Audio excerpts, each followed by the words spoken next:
News magazine of the screen, produced by Warner Pathé News. Living glimpses of history in the making, presented as a public service and as a special service to Wisconsin schools by Wisconsin's largest bank, the First Wisconsin National Bank of Milwaukee, established in 1853.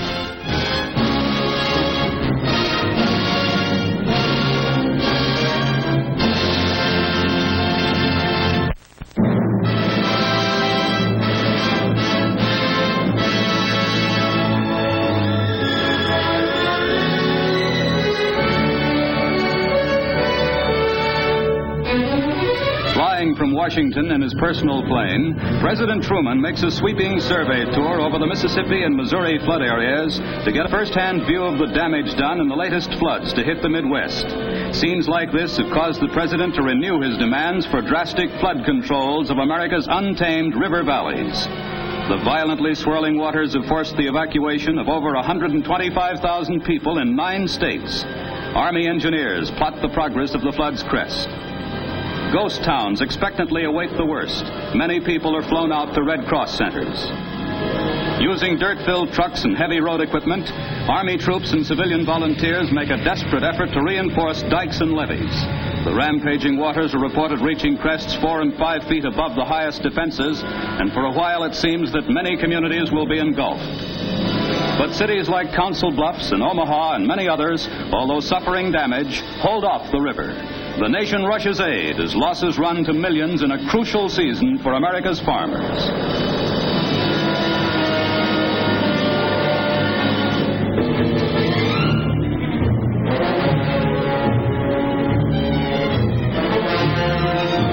Hawaii, the USS Pickerel, a guppy snorkel sub, prepares to test its power and toughness. It'll plunge down 150 feet to gain momentum for the greatest leap ever made by a sub.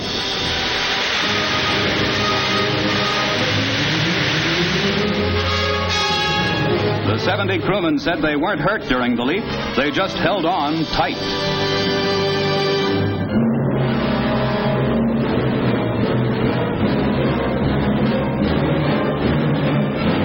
A tidal wave rushes up France's Seine River.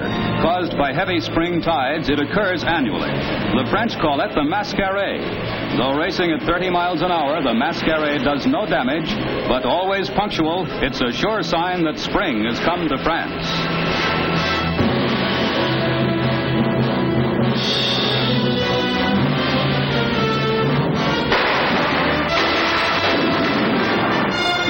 China, the Reds take a hammering.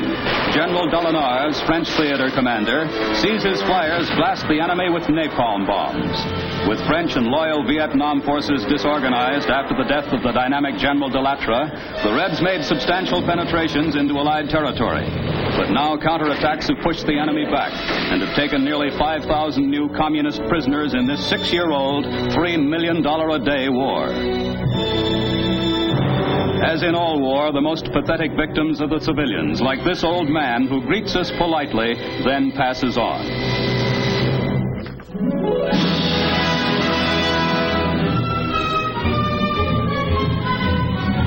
Across this narrow strait of water from Japan's Hokkaido Island is a powerful garrison of Russian troops holding Sakhalin, once Japanese territory.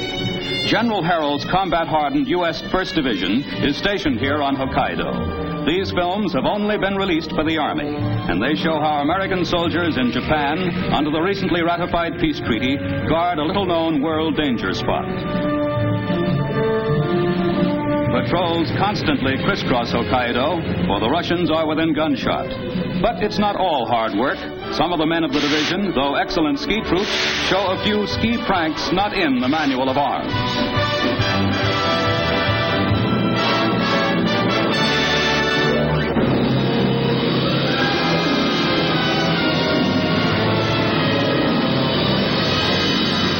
700 miles away from the U.S. garrison on Hokkaido, the battleship Wisconsin and the cruiser Manchester go into action in an area where the Cold War has become a shooting war.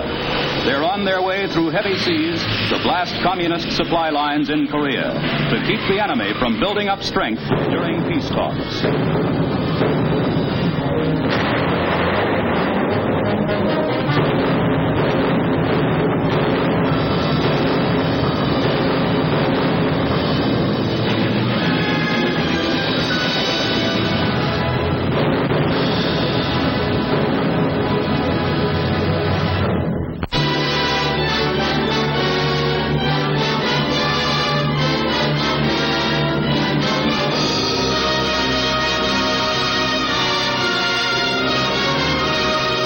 Italy, as in most European countries, bread is truly the staff of life.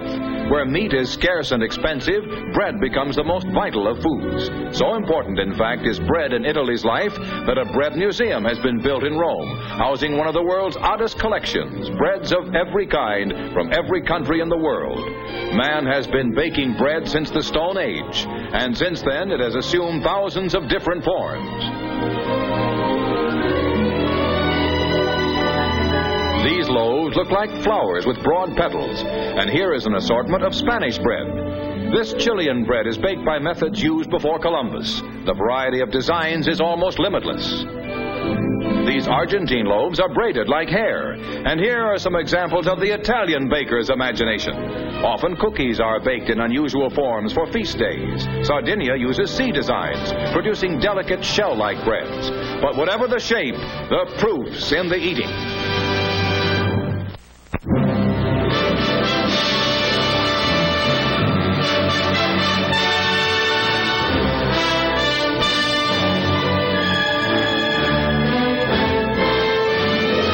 In 1946, this spinning pickle jar whirled the hopes and aspirations of 1,300 veterans of World War II.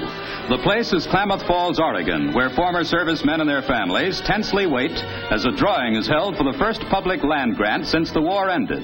The first number is called. Another of the lucky ones is an ex-Air Force captain, Dale Sprout, who wins a homestead. Earth, which once lay underwater in California's Tule Lake, now drained for farmland. 6 years later, it's obvious that America has invested wisely in young farmer Sprout and the ex-servicemen like him. For now, the Sprouts are members of a strong new community of modern pioneers who are helping strengthen America. Unlike the pioneers of the last century, the Sprouts have many advantages, and they're thankful for them, because in a well-built house with adequate leisure, they can live and work as better farmers and better Americans. Calves have just joined the Sprouts' growing herd of cattle. These are 2 weeks old. They'll be fattened for market on the rich land the Sprouts have won, but first they provide some roping practice for 6-year-old Larry.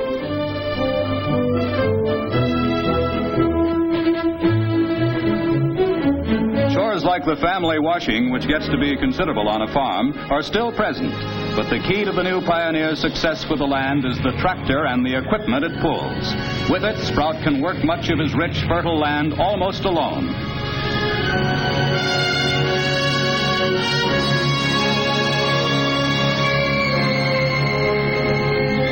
For ex-airman Dale Sprout and his family, it's a full, good life on a piece of the America for which he fought overseas.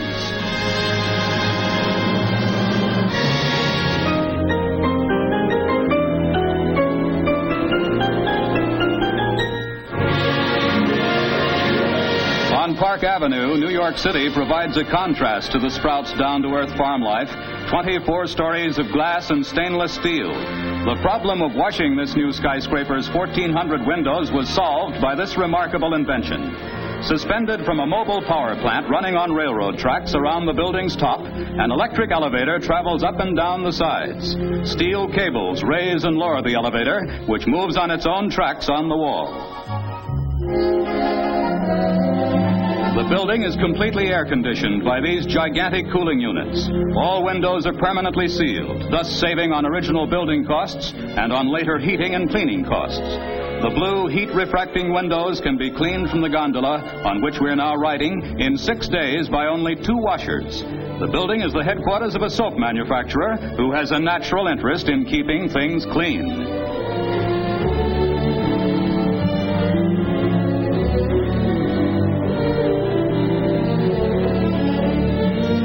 This is probably the first time a window washer was envied by someone sitting in an office. Towering high above the city's traffic, this shining skyscraper of tomorrow points to new directions in modern living.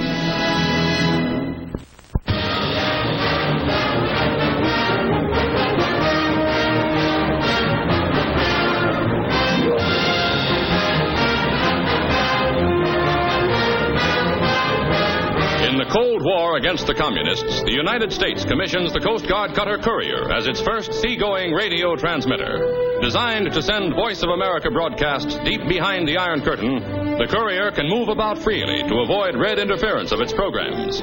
Its transmitters are the most powerful ever installed aboard ship. The biggest is 3 times as effective as the largest American broadcasting station. Some special programs will be sent directly from the ship, as is being shown here, but most of them will be relayed from the United States or from other broadcasting stations abroad. Transcriptions will also be used. The turntable floats on a gyroscope and operates smoothly even in rough waters. In the battle against communism, the Courier, a ship without guns, goes into battle armed with the greatest weapon of all, truth.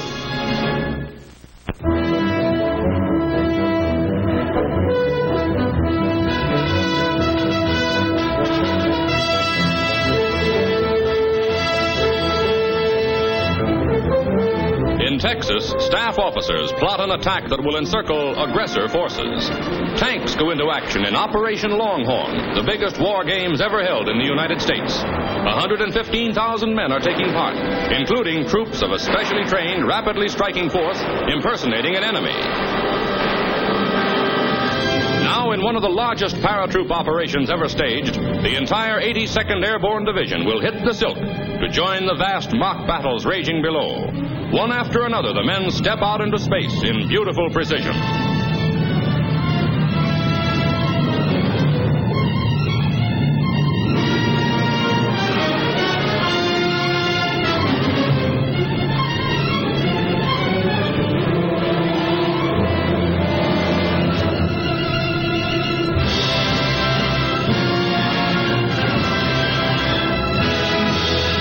Quickly down, and now their supplies and equipment, tons and tons of it, from chewing gum and field rations to jeeps, trucks, and heavy guns and tanks come floating after them. Every drop like this is checked by referees who will later evaluate the efficiency and behavior of the men in action.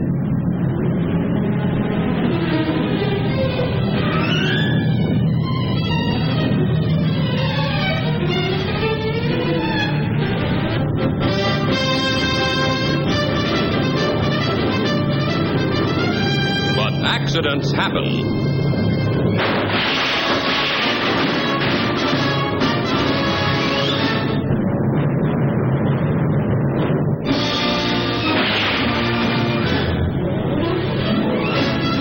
The fury of battle increases. The attack is a success. Operation Longhorn comes to a close after 16 days of maneuvers under battle conditions.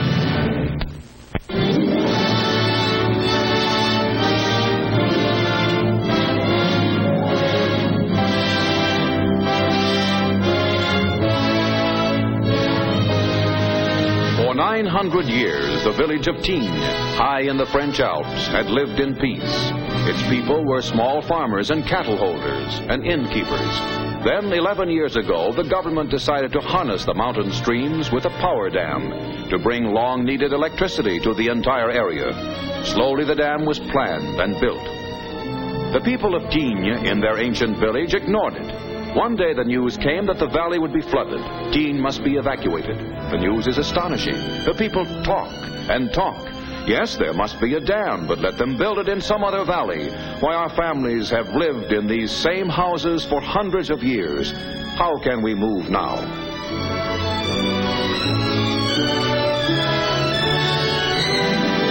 But the dam is completed. Already some of the floodgates have been closed, and the water is slowly rising in the valley. Water which will soon be producing electricity to help other villages, to electrify farms, to start factories, to bring prosperity to the whole countryside. The fine old bells in the church are taken down, the bells that tolled for weddings and funerals, that announced the fateful days of war and peace.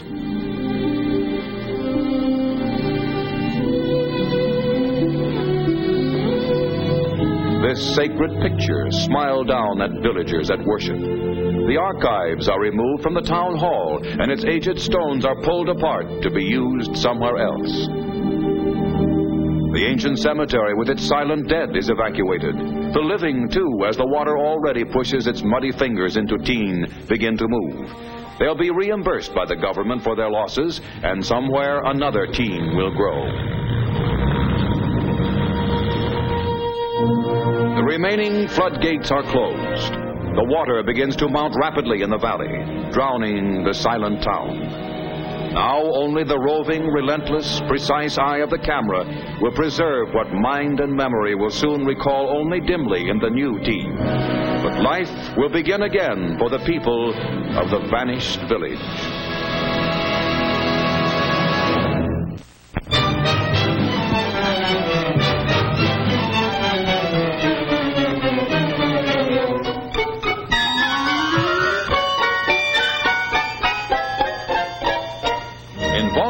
Holland, this huge cavern serves as a theater to which crowds come each year for a festival of the ballet.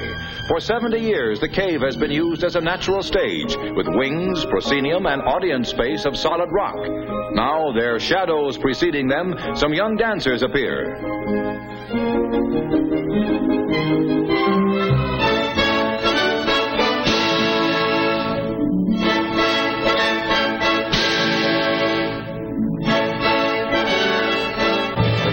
Is wherever human beings perform for the delight of others.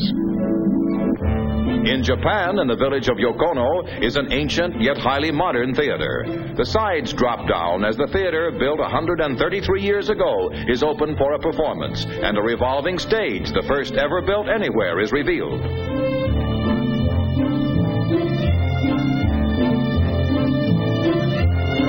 Manpower runs the mechanism of the stage, invented by a village carpenter 77 years before such a device existed anywhere in the Western world. As does its American counterpart, this revolving stage permits rapid scene changes. The plays produced are mainly Japanese classics, far older than this theater itself, and sometimes 20,000 people attend them. The stage can also be raised and lowered to suit the demands of the play. However, there is no electric or hydraulic power, but only human strength to do the job. The ancient dramas enacted here are of a formal, highly conventionalized nature and are almost meaningless to Westerners, but the Japanese audience finds every moment of them enthralling. Instead of a curtain falling, the stage turns at the end of the play, leaving a blank wall. To us, it's almost an innovation, this century-old Japanese contribution to the theater, the oldest of the arts.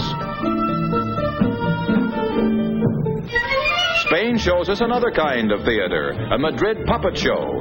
Puppets and marionettes have been popular in Spain for many centuries. Violence is a tradition of this form of entertainment, but the audience, as you will see, is accustomed to it and takes completely in its stride the violent climax of the farce. A bomb, disguised as a piece of candy, is pushed on stage. Though you may not follow the Spanish, I think you'll understand the plot. ¡Uy, qué rica! Una bolsita de caramelos. ¿Cómo? Que no es de caramelos. Oh, ya lo creo, y qué rica va a estar. Me la como. A la 1, a las 2 y a las 6. ¡Ah! ¡Wow! ¿Cómo? No. Bueno, la tantearé con mi lengüeta más. Vamos a ver. ¡Qué barbaridad! The emotions of the audience, excitement, fear, pity, laughter, are the reasons for the existence of every theater, large or small.